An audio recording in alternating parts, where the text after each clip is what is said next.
Hey there guys, if you haven't already checked it out, the Patreon for the channel is now live. There's a link in the description as well as a link will be up on the screen here in a second.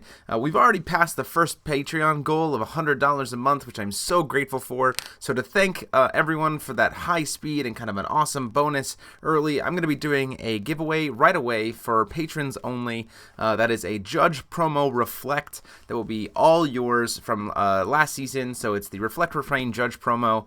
Very, very hard to get. And that is going to be given away for free at the end of this month to a patron.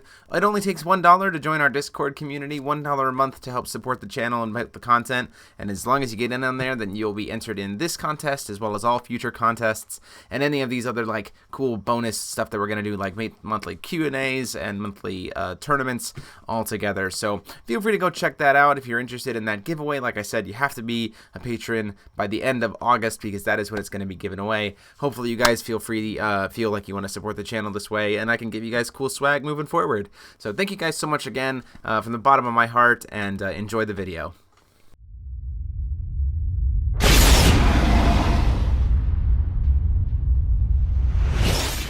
Hey there guys, CMO73 here, bringing you a feature match for the week. The first, introducing the new stuff from the Rhea cluster into the mix. Today I am playing a white, black, green Gill control versus Matt, who is playing a black, blue, green Mikage control. So yes, this is a control mirror, so it is going to go along a little long, but I think it's going to show some interesting interactions, as well as show some pretty interesting kind of mechanics that Gill gets access to, especially for draw power, which I think is going to be super important moving forward because a lot of the colors have lost a lot of their major draw power now that Alice cluster is gone. This list was designed by Josh Boersma, the Gill list. I made a couple tweaks to it in terms of some ratios and some numbers and introducing a couple other tech cards, but the primary idea, especially the draw power combo, came from Josh, so just keep that in mind. And also, this is introducing the new rule that whoever rolls higher for the die roll has to go first. So, just keep that in mind, and we'll see how things go. I definitely think that Mikage is also a ruler who sees a lot more play moving forward, especially with the cards that got spoiled yesterday. That is the black card that kills anything that's been damaged. With Mikage, he doesn't necessarily have to play red. I think it really helps him a lot in terms of consistency and being able to play other cards and keep his color combo more consistent. The Gill list does run the spinning this package, primarily due to the elemental, but you'll kind of see exactly why that is in a little bit. So Matt is going first, calls it first stone, gets a black silence, and in typical control fashion just passes the turn. Draw to me, call first stone, and I as well just pass the turn. This is going to be a lot of what you're going to see in the early on just because that's how it is. He gets a mystery counter here because he has the new darkness stone from the structure deck. Passes the turn to me. Before recovery, after I draw, I'm going to go ahead and try to cast Gentle Breeze Elemental. The reason why I'm doing this is just in case I want to try to torrent into that spinning miss, and I have that frig. I could just cast it right now, but then I'm like, oh wait, he might have a Severing Winds or something like that. I don't really need the frig right now, again, because creatures are something that Mikage likes to see early on, because he can ping them and then kill them with things like Mishima Taro and stuff like that. So I don't necessarily need to cast frig right now and start letting him generate that advantage. If I just sit and wait, then eventually I can push him out, because then he'll have to start eating his own creatures for counters. Calls a stone, hits another black silence, attempts to cast Abdul. In response, I'm going to banish the elemental for a Wind Will, use the 2 to cast Vanish, so canceling that out of the way. One of the great things about Gill. I'm going to go ahead and look at his hand here, see if I can grab something with the Nameless Mist.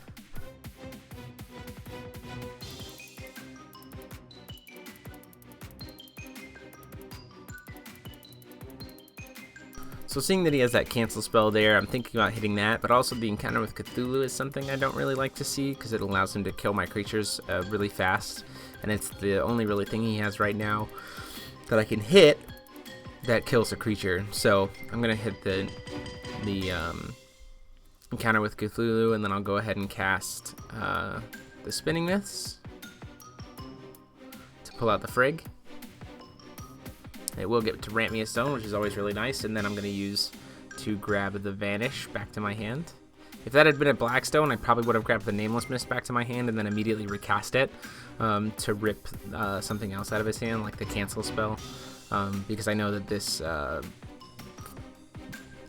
Frigg is probably going to get killed by that Taro in his hand. So he pings it for 1 damage with Taro, and then pays 2, plays it, and then kills my Frigg, as was expected there, and then just passes the turn back.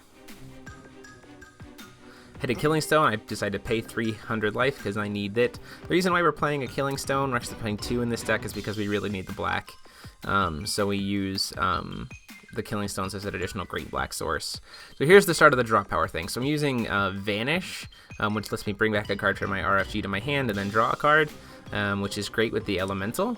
And then I'm just going to recast the Elemental and draw another card, which is, again, really, really good recycling. So I essentially got to draw 2 cards and put the Elemental back in my graveyard for using later, all for just 3 will. Swings at me for the 5. I'm going to go ahead and take it, go down to 32. I have the Schrodinger's Observation in my hand, so I'm not terribly worried about life. Unless I mulliganed it, I might have. Then he plays the Abdul. And again, I'm going to banish the Elemental and then cast the Vanish that I brought back to my hand earlier.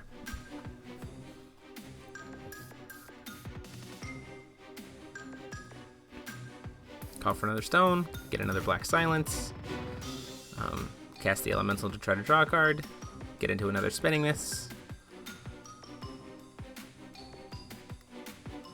Yeah, there's the Schrodinger's Observation. Still have it. So I have a handful of cancel spells here. It looks like double Vanish, 2 full chant, and stuff like that. He's gonna, during the end of my turn, ping the Taro for damage because it lets him get more counters, and there's no reason for him not to, because the damage just goes away at the end of the turn. And I'm not really in a color combo that does damage, so it's gonna swing.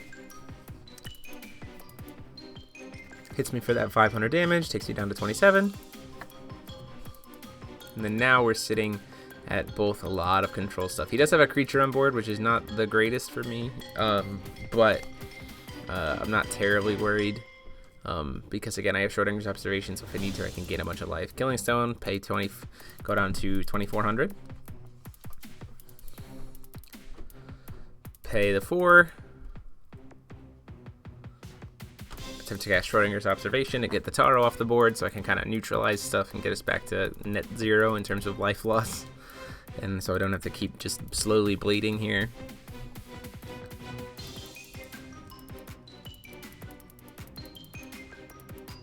So let's go ahead and let that happen. Go up to 30, back up to 32, so I regain a little bit of life. And again, now I'm just sitting on a really good hand to be able to stop any creatures that he plays. And if he does flip Mikage, I do have that Erasure, which is very, very nice to be able to kill it. He gets another Mystery counter, goes up to 2.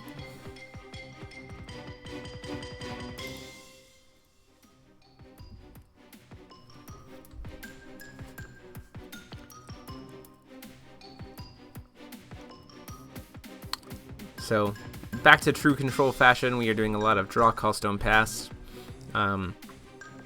which is just something that happens a lot. I'm going to use Gill. Now that I have a good supply of stuff, I'm going to go ahead and use Gill to try to search for an elemental. The reason why I'm doing this is because now I want to start trying to get that Odin that you see in my hand out there, to be able to really make use of all my stuff as much as possible.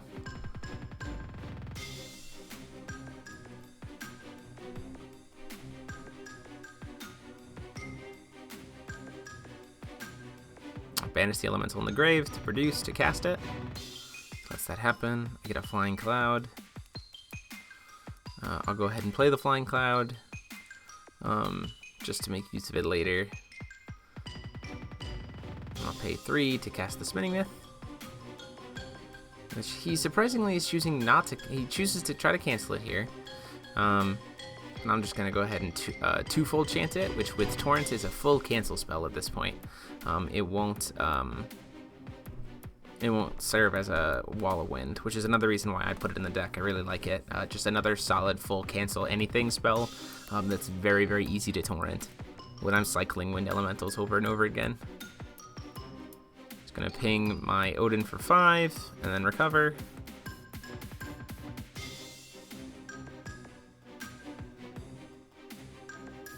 Attempts to cast Taro. I'll float 4, and then exile 1. So I'll vanish it, so I've got 2 green floating at this point.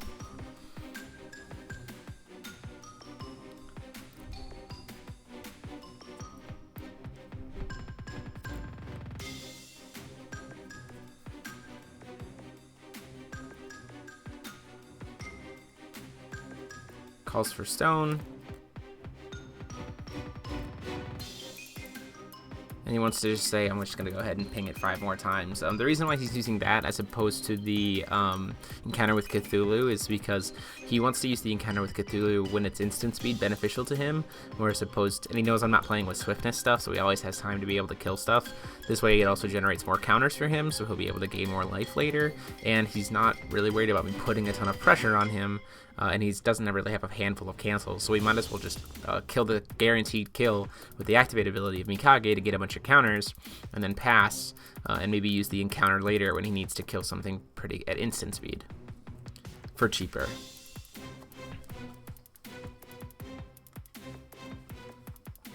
See, he gets that Valentina.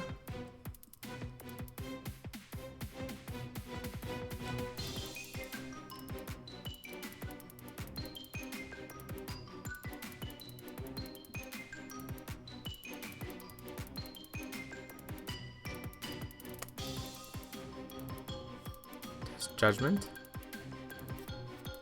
So now he's got, I think, 16 counters on it at this point, which is a lot. And then he just decides to pass the turn there. Draw into another release, which is really awesome. And keep in mind that because of the flying cloud, I have a 13/13 with flying, which is really nice. I'm going to go ahead and pay 4 and cast the Erasure here, just to get the Mikage out of the way so I can start poking him. He chooses to just let that happen, let it die.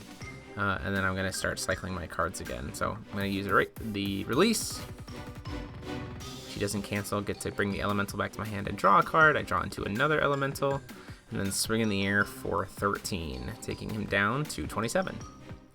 So at this point, the beauty of Gill is the fact that he's flying, he's bigger than Mikage, and he's got barrier. So nothing that Matt brings into the field is going to really be able to deal with Gill very effectively. So I'm starting to gain advantage here. I also have the hand with lots of cancel spells, much more draw power, the soul debts to be able to bounce creatures out of the way. So Matt has to kind of make this decision about, like, where is he going to go? What is he going to do with his hand to try to stop Gill from just kind of running him over.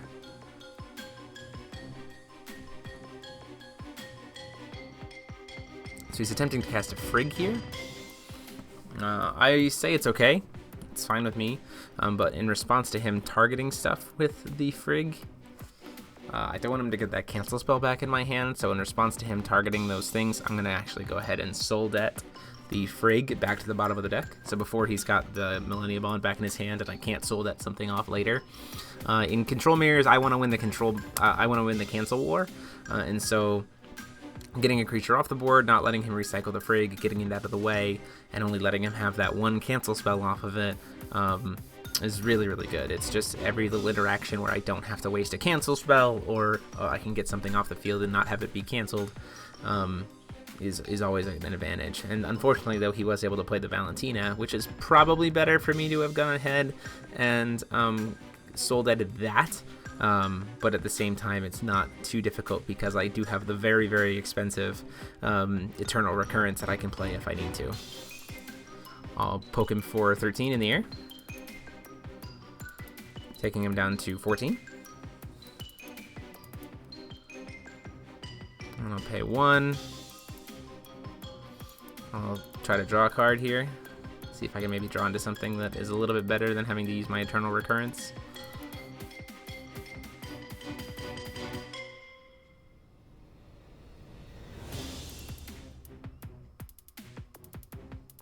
Paying 5.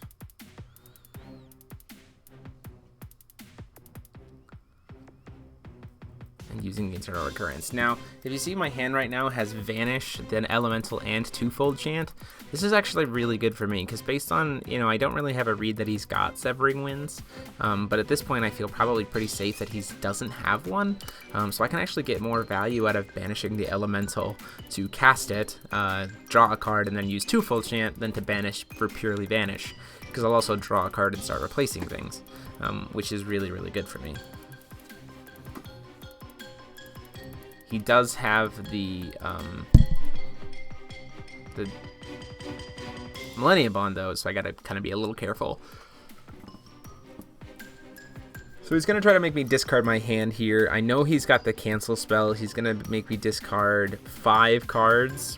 So I'm going to go ahead and see maybe what I can do. I'll cast the Elemental here. Cycle into a new card, which unfortunately happens to be Release, which this is turning out not so good for me. And then I'll attempt the 2-fold chant. And then it baits out the Millennium Bond. This is definitely a misplay on my part. I shouldn't have cast the draw, because if I had drawn into that Millennium Bond, I would have been in insanely good shape to be able to start redrawing and refilling my hand. If I had drawn into the Release instead of trying to draw it there, I would have been able to really replenish my hand and potentially draw into another Flying Cloud and just kill him here. If I had drawn into the Flying Cloud, I just play it, become a 15-15, and he can't answer it, so I just get to swing and win the game. But I've got him down to 1 life, still feeling pretty comfortable here. Now I just have to start trying to get my hand back. A single Frigg is very nice here. Can help do a lot of work. An Erasure to help force the Mikage back is also very nice. There's a lot of different things here that I could be doing.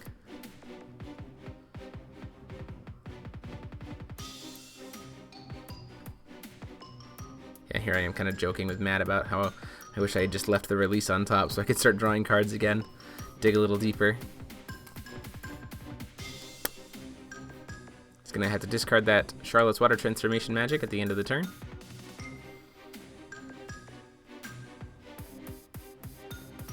I start to pay 5 here. And then I go, wait a minute, I can just pay for 3. This is much more effective. So go ahead and cast Spinning Myths. Out comes the Frigg. So now I'm going to get my Odin back and the Erasure. I think about grabbing the Erasure, but I really want to start replenishing my hand here. But instead of grabbing the Release, I just go ahead and grab another Frigg, so then I can start Frigg looping. And then I'm going to pay 4. I'm going to cast the Erasure to get that Mikage off the board, which ideally isn't the best option, but here I'm forcing him to burn all those counters. He goes back up to 33, but then I immediately get to swing at him for 13 and take him back down to 20. So I am going to give him some more counters now that he has access to the Mikage set again, but at the same time I'm not terribly worried, because if he wants to kill that Frigg, he's going to have to pretty much do a lot of work, especially after I put the Flying Cloud on it. I put the Flying Cloud on it after the Gill has swung, so then, if he kills the Frigg, the Flying Cloud just goes back to Gill, but if he doesn't kill the Frigg, then it's a 10-10 with flying, and I get to start putting a lot of pressure on. Uses 5 to do even more damage to Frigg here. I don't know why he's doing 5. He just needs 3 to kill her. And also, we can't count. Oh,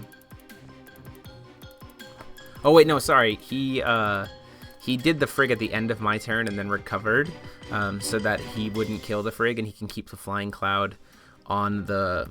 keeps the Flying Cloud on the Frigg instead of letting it go to the Gill. So we did 7 at the end of my turn here, and then he did 5 on his turn, so the Frigg is still alive.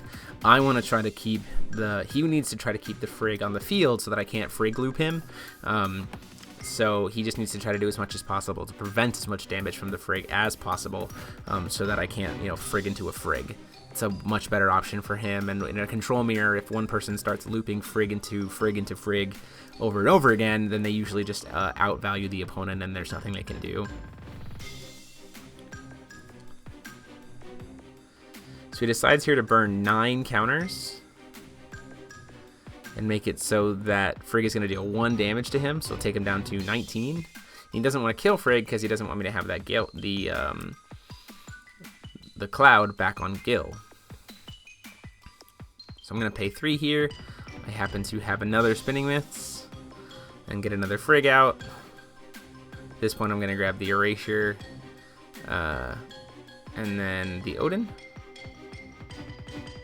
I think about grabbing maybe the Schrodinger's Observation instead, because I'm not seeing the cancel spells.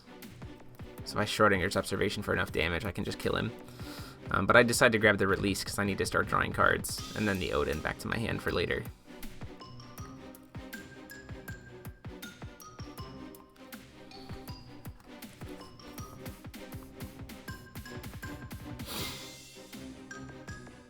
So that erasure is essentially going to turn into 2 more cards. See, I drew into another Frigg there, so now I've got 3 Friggs, so I'm really in a good position to be able to start cycling them. Banish an elemental from the grave to recast that elemental and draw another card. Now I drew into an Amaterasu's Foresight, which is excellent for me because Mikage will attempt to try to deal damage to things, or if he tries to like neg out the stats of one of my creatures or swing in, I can just make it so Amaterasu's Foresight is the thing and nothing happens.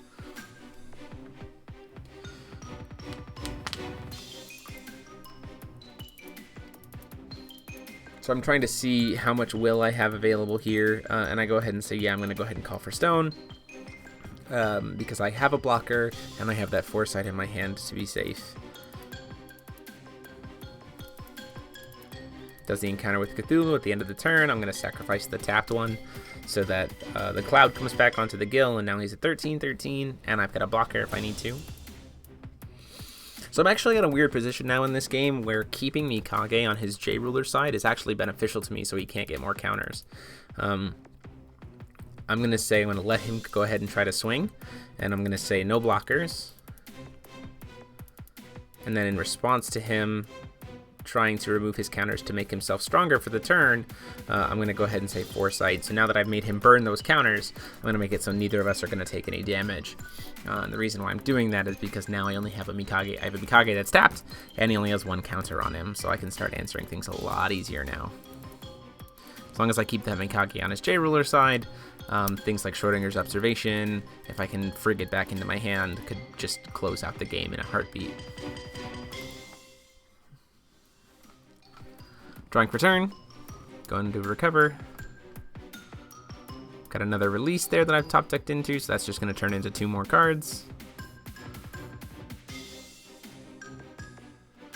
Just get an erasure, banish it, recast it. Drew into another Frigg, so now I've got 2 Friggs in my hand. Swing for 13.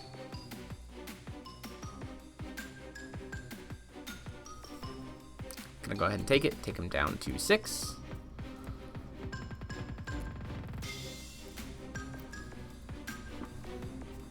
Attempt to swing for 8. It's gonna cast that encounter with Cthulhu. I don't have any cancel spells, so it's just gonna get killed. He's finally making use of all those encounters.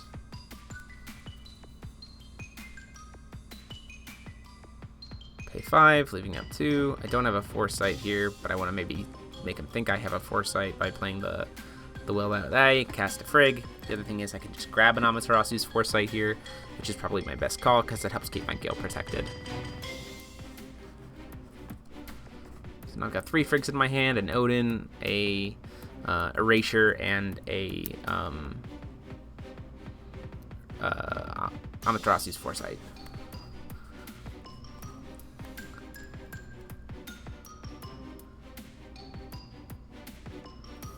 Trying to tell with those cards. A couple of the Moonlit, it looks like, the Sword of Moon Knight, the -6/-6 one that you can use mystery counters for. So he's actually just going to go ahead and pass the turn here. So draw for me.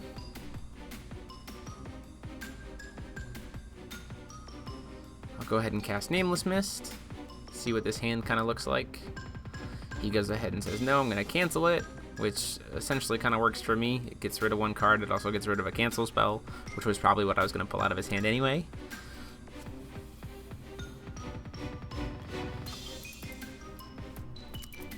Attempt to go into combat.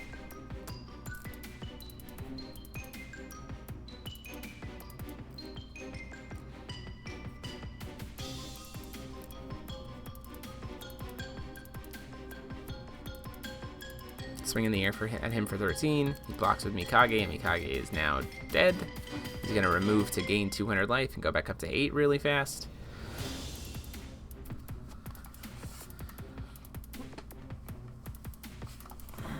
I make a pretty big mistake here, is I could just put that flying cloud on the Frigg before I do anything else, but instead he casts the Mikage in response to me attacking, and then pays 100 life to give my Frigg minus 100 attack.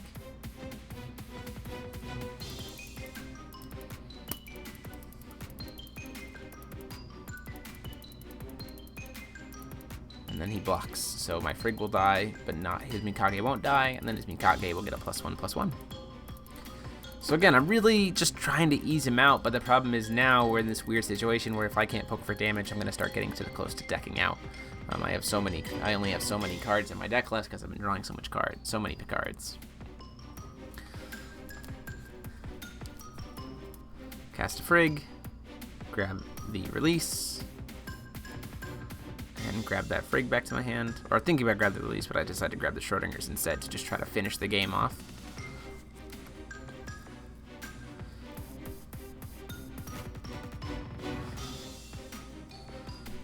Still have the Amaterasu's Foresight if I need it.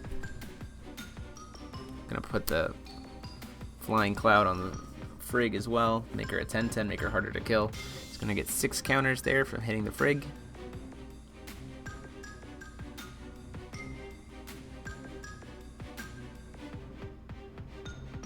Or 5 counters there from hitting the Frigg, my apologies.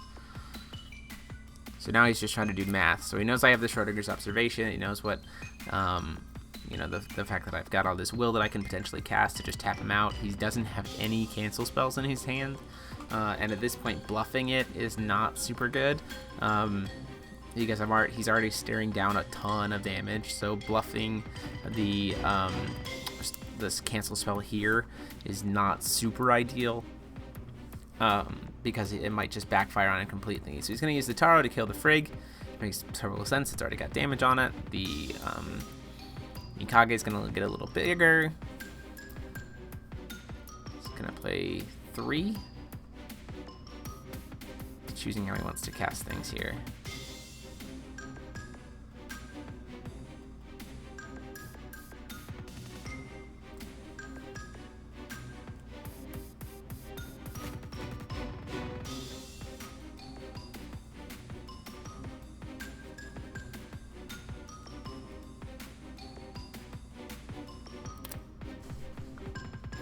Just figuring out, because how he casts this could be super relevant, not necessarily for what he has in his hand, but for what he wants me to think he has in his hand. Everything in his hand currently right now just taps for black. There's no other colors needed. He's just trying to make me think, you know, it's a pretty actually interesting idea to try to convince me that he might be playing with something a little bit different based on what stones he taps here. He's gonna go ahead and ping Taro actually for 3 before he flips, which I think is a very interesting call here. He just wants to get as many counters as possible so that he doesn't get just blown out by the Schrodinger's Observation.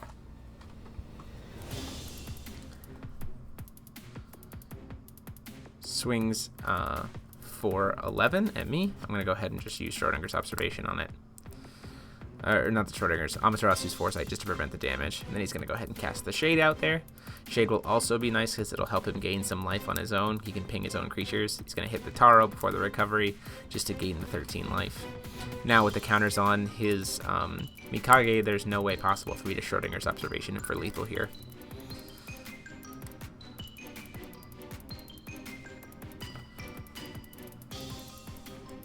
It's just this game of, you know, what does it take for him to try to survive?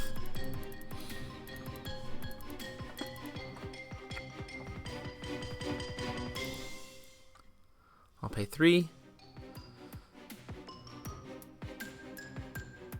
Or 4. I'm deciding what I want to try to kill here with this Erasure. And I don't want to kill the Mikage because I don't want him getting more counters, as I said previously. He is tapped out, so I'm just free to play things this turn, but I have to be really cautious with it.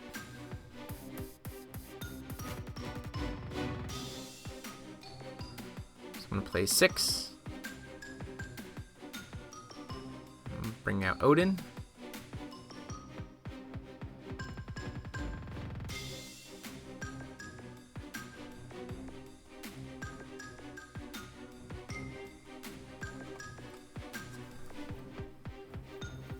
And then call for stone.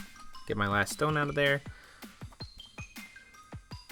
So I have 4 stones left at this point, I believe. So technically access to 8 will, which is really nice.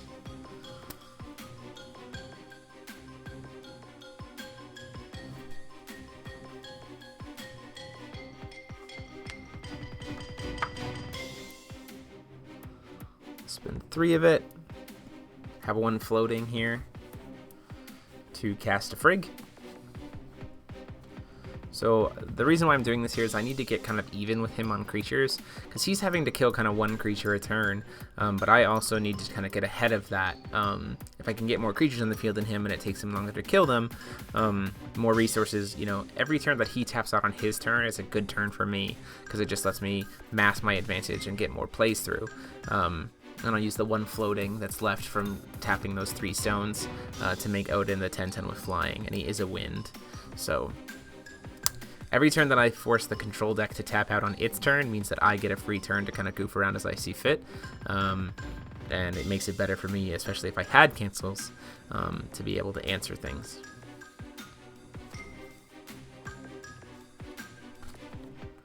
Just as well, every turn that he taps out means that Schrodinger's observation becomes even closer to be able to killing him. It's going to remove the 2 mystery counters to be able to bring the spell back to his hand. After giving it -6, -6. I don't necessarily really know what the point of that was. He has the second one in his hand, but he also, by doing this, kind of bluffs out that he maybe only has the 1. So in response to him trying to kill the Odin the second time, I'm going to float 2 Light Will so that I have access to the Amaterasu's Foresight.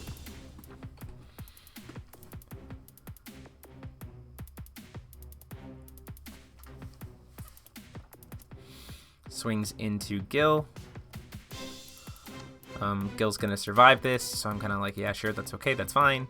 Because again, I'm trying to wait for him to use some counters to try to pump it up before I try to use the Foresight to keep it safe. So I force him to use some counters here, burn them on the Mikage to make it so that then nothing dies, or to try to kill my Gill, so we can't use them for life gain later, and then just kill him. Sitting here, he's still at too much life for me to kill him. He's 100 over life where I could kill him, where if he burns all his counters, he would still have 100 life left over after I do a full tap out for Schrodinger's observation. So I need to try to poke through for 1 more damage in order to make this stick. And the Abdul is there, which means that my Frigs are significantly less effective, obviously. So I'll pay 4.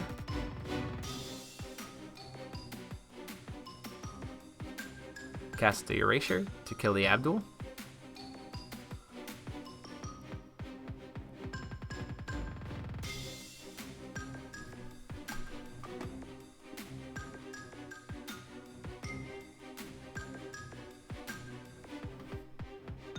See, I have another Erasure there. I'm going to pay another 4. Cast a second Erasure to kill the Mikage. That's the Resonator, not the Ruler. Because he's honestly being a bigger threat than Mikage the J Ruler now.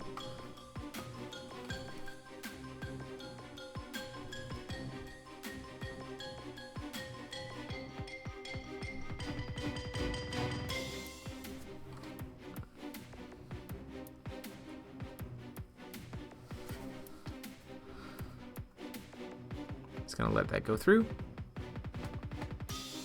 Checking his grade to see how many cancel spells and how many encounters with Cthulhu he might have left here. See, his hand is another Mikage, an encounter, and a lot of other interesting things. So I'm gonna play the Flying Cloud. So now Gill is a 15/15. Pay 1 to put the Flying Cloud on the Frig. Now the reason why I'm doing this is because if I swing with the Frig and then he decides to kill it, Gill then goes back to being a 15/15, and then can probably swing through to just try to push lethal. But instead I go ahead and actually just decide to pass the turn. I'm going to make him do a lot more work and not swing into things necessarily. I'm going to make him do work on his turn rather than my turn to kill these creatures so that I just get more and more of a hole of advantage. And with Gill being recovered on my side, that means that he can't try to do combat tricks to Mikage or any of his other resonators to push in. He's going to quick cast the Mikage just so he has another resonator, but he's not going to pay any life for it. Then he's going to draw a card of return. I'm going to try to scorn a Dark Alchemy, hoping to get my Frigg, but I happen to have a second Frigg in there too, so it's not going to matter. He has to do it though, because if he gets rid of the one, then he just needs to get rid of the, he could just easily get rid of the second one, and then he can start kind of getting the advantage back here. Swings with for 5 at my face. Looking at my life, knowing I have Schrodinger's Observation, I'm actually going to go ahead and block it here, and just get the creature off the board. If he chooses to swing in with it, then he chooses to swing in, and I'm okay with that. Swings at my face, though, not at the Frigg, and I think the reason why is he doesn't want to trade creatures there. 2 for 1-ing seems really bad for him at this point. So swings for the 8 damage on my face. It also taps his blocker, which I'm not sold on, but he does have the encounter with Cthulhu here. So if Frigg does decide to try to swing in, he can just kill it.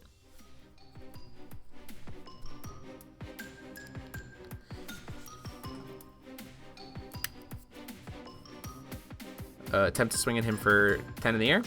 He goes ahead and uses the encounter with Cthulhu, which was expected.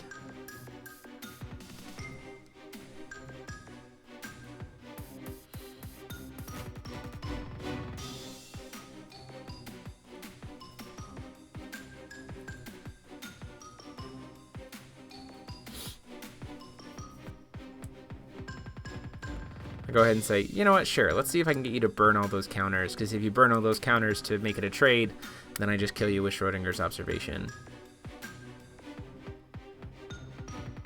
He's going to go ahead and block. He's going to remove the counters to gain life instead, going up to that 25. And then at that point, to hit him for 24. For the Schrodinger's Observation to take him back down to 1. So at this point, I am in a very good place. I'm way up on life, 4,800 life. He's only got 100 life left. I'm not playing any creatures. I have access to another Frigg, and he has no way to get counters at instant speed this turn. And as you can see, his hand is just Heavenly Gust and 2 things that can't target Gill. So he has to just flip Mikage here to form as a blocker. But because I have the Frigg in my hand,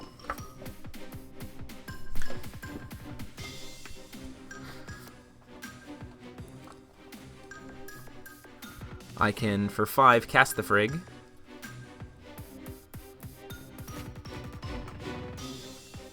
Get back Schrodinger's Observation and another Frigg.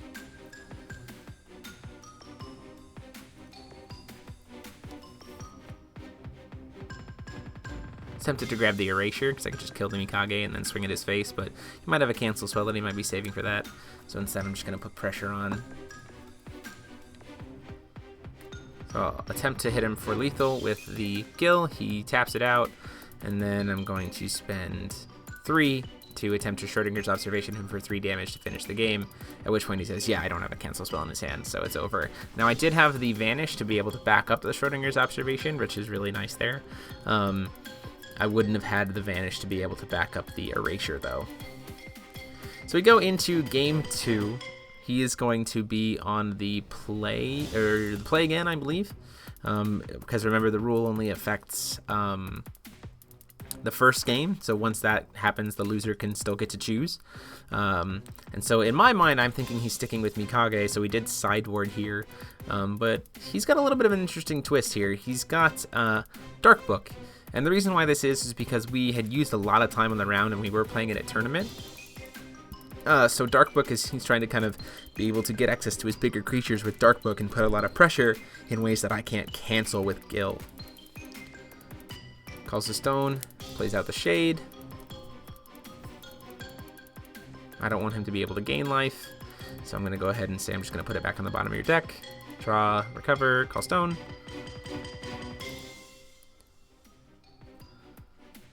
With that Elemental Breeze, I also have Spinning Mist to be able to set up next turn, but I don't have a Myth to go with it, which is really unfortunate. He just passes. At the end of his turn, I'm going to cast the Elemental Breeze. Reason why that is because I don't necessarily care about torrenting right now, so I'm just going to cast it on his turn so I can be safe for casting whatever I might need to do on my turn. Hit the Killing Stone, go to 3 life, and just say pass. I'm sitting on a lot of cards that I can just use to answer whatever he's going to try to play. And sadly enough, sometimes when you're playing in a tournament, if you win game 1, knowing you're playing a control deck with only 12 minutes left on the round, sometimes the best strategy is just to play not to lose. It's not the intention. Matt and I tend to play really long when we play Control Mirrors anyway, so we knew that this was a possibility, and kudos for him for the Dark Book sideboard here. Definitely wouldn't have thought about it. After I recover, I'm going to banish that Wind Elemental to try to get a Wind, and then I'm going to play the Release. Play the Release to bring the Wind Elemental back to my hand. And then I'm going to actually use the Will from the Will Elemental banishing to cast it and then draw another card. Again, flooding my hand with all kinds of stuff to be able to answer his cards. Going to pitch the Erasure because I can't kill his Dark Book. That's primarily what it's good for. But then I actually pitch the Spinning Myths here because, again, I'm not trying to torrent very much here. I don't see myself needing to torrent very much against Dark Book as opposed to against Mikage. Casts the Scorn. I'm like, oh, I don't have a target. Oh, wait, I totally do. I have the Christie that I sideboarded in to be able to deal with the Mikage Resonators that I assumed that he would be sideboarding, or that he would be keeping, because I assumed he would still be playing Mikage. So he knows that I have a handful of removal and counter spells and Severing Winds and all kinds of stuff to be able to answer his cards. And at this point in time, the longer the game goes without me taking damage, the more likely it is that I'm just going to win the game 1-0-1 because of the time on the round.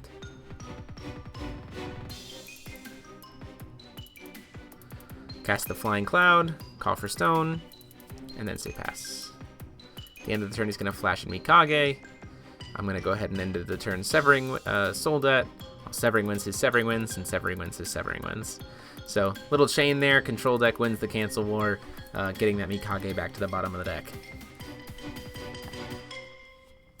I also got to use 2 of his cancel spells here, so overall it's a pretty decent trade. I lost 3 cards, he lost 3 cards. And against books, the Severing Winds aren't too terribly good anyway. He's attempting to make me discard a bunch of cards. I will go ahead and try to vanish it by banishing. And he's going to hit my 2 cards in my hand. Taps him out to play that. Again, I get to use that cancel spell. And at this point in time, I'm just going to say, you know what? I'll bring out Gill. Have a blocker in play. I'm not intentionally trying to be slow here playing against him. That's why you see me take my turns very fast. I could have also chased Gill's effect to him doing Judgment, so I could grab the Elemental out of my hand, or out of my deck. But I want to be safe here, and I don't want to necessarily get burned out and lose my blocker all of a sudden out of nowhere. Draw, place the Shade. Go ahead and say I'm going to try to hit him for 13 in the air. Take him down to 27. Got the Christie here. Decide not to cast it because I'm not terribly too worried about the Shade. And if I cast it, he just responds by banishing it to kill the Christie anyway, so it doesn't really do much, and it actually gains him life.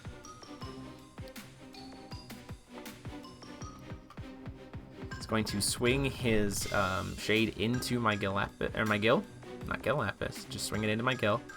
Flips the book over. He's going to go grab Viola for 4, and then crash the Viola in there. It is a 2-for-1, but he does get the Gill off the board, which is not terribly bad for him.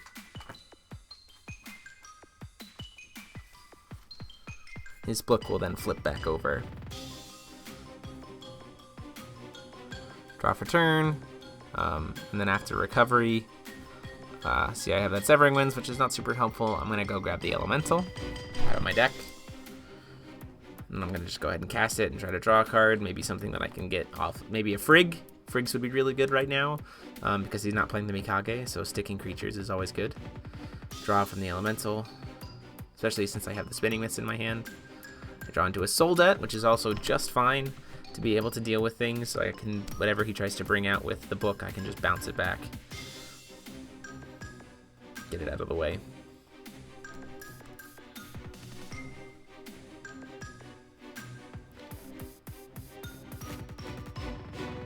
Casts an Abdul. does Judgment for 5. Goes into his deck. Grabs a wolf. And then passes the turn. So I'm thinking about exactly how I want to respond here. I really don't like these Abduls, especially with the Christie.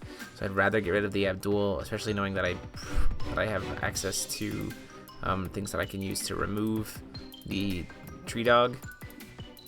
I'll go fetch another Elemental because draw power right now is more important. I don't have a lot of quick cast stuff, and I need to try to draw into some answers here. Spinning this into a Frigg here would be particularly strong because I could grab the Heteroclite back and then just immediately kill it. I do get the Odin, which is not bad here. I do get something to at least Spinning Myth off of. Get the Odin, get a new stone. So now I have access to 6 will, which is really, really good.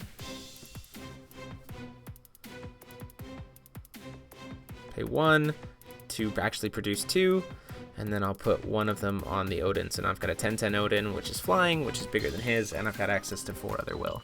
And I'll pass the turn.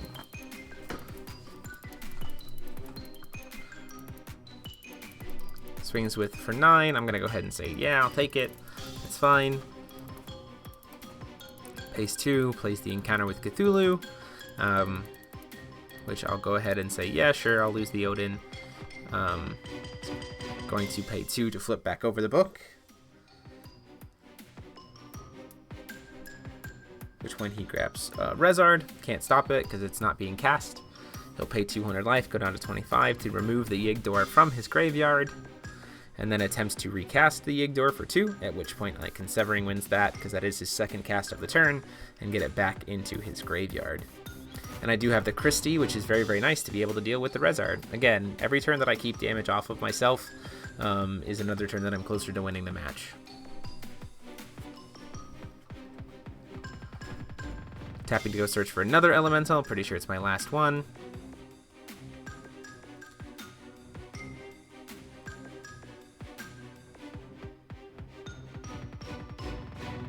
Banished an Elemental, decide to wait to cast the Elemental first because I want the first card the card that I need to have stick before I try to get through a Severing Winds. I'll play Christie to try to kill that Rezard and get it off the board.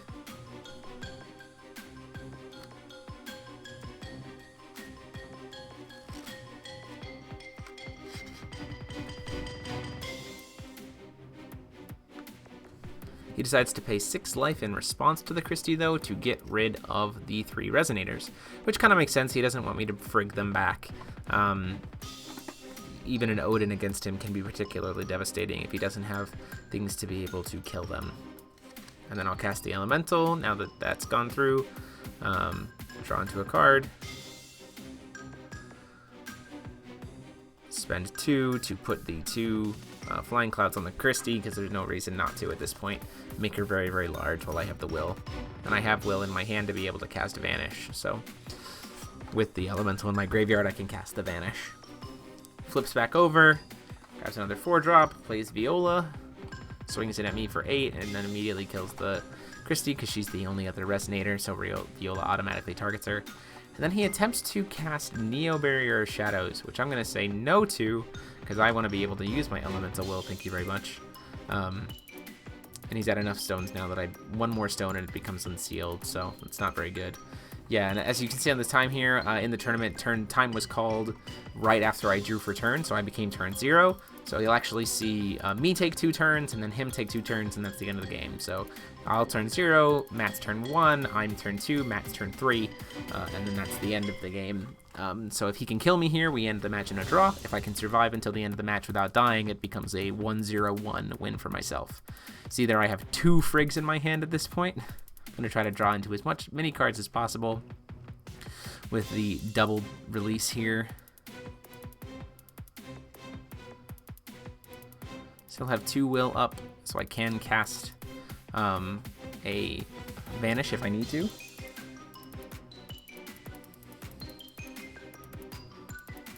And pass the turn.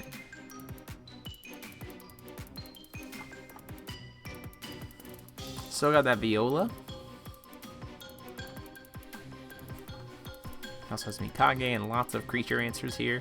The question becomes, with no cancel spells, can I draw into a Schrodinger's observation to put my life up high enough so that he can't possibly kill me?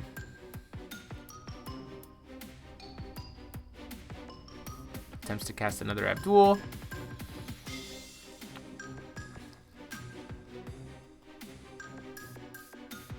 I say no. I'm gonna banish and then cast the Vanish with the 2 other stones that I have.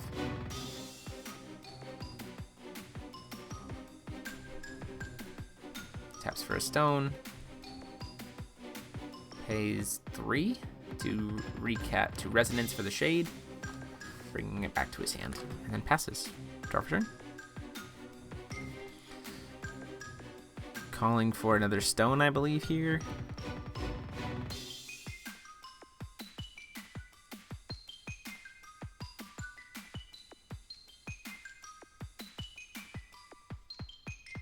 Spend 4.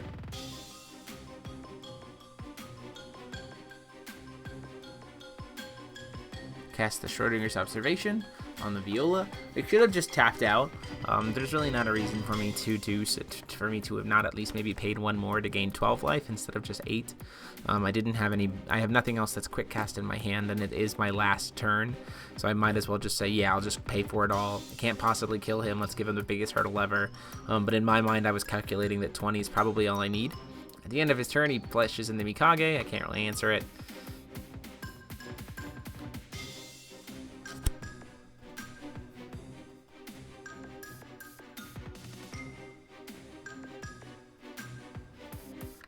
This is actually last turn of the game.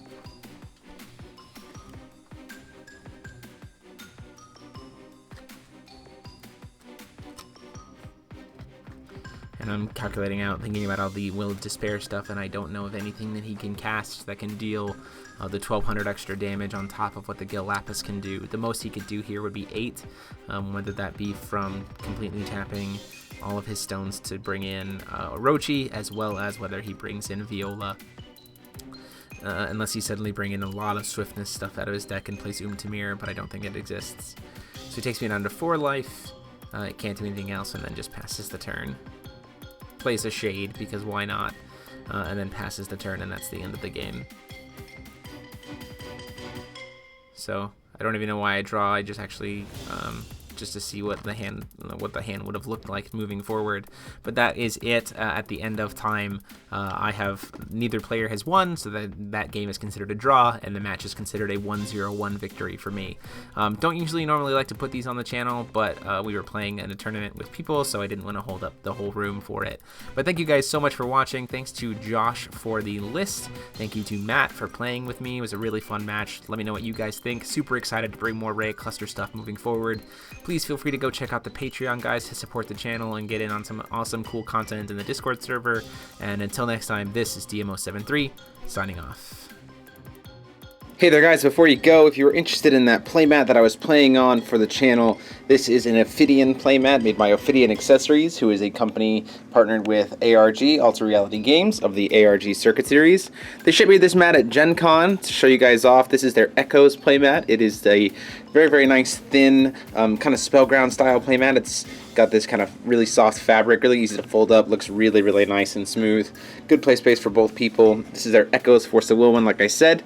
It's got 0 on one side, and then I'll flip this around real quick, and you can see that it's got Gill Lapis, really, really nice in there with Excalibur on the other side. These playmats are really, really nice. I normally don't play on these kind of playmats, but after getting to try this one out, it is very, very nice and awesome for 2 players. If you guys are interested in check them out, you can check them out on OphidianAccessories.com. There is a link down below in the description as well. Normally they make only a set print run of each one, but they also do a set print run of really exclusive LED fabrics. For the Echoes one, it is bright blue for the inking, and then bright LED white, which looks really, really nice. So you guys can check them out. Here again is their logo and their card, and then I'll flip this over here and give you some QR codes so you can go check them out. So feel free to pause the video, go give them a like, show them the love. Huge thanks to them and ARG for hooking me up with this playmat. So if this is something you guys are interested in, definitely go ahead and check them out.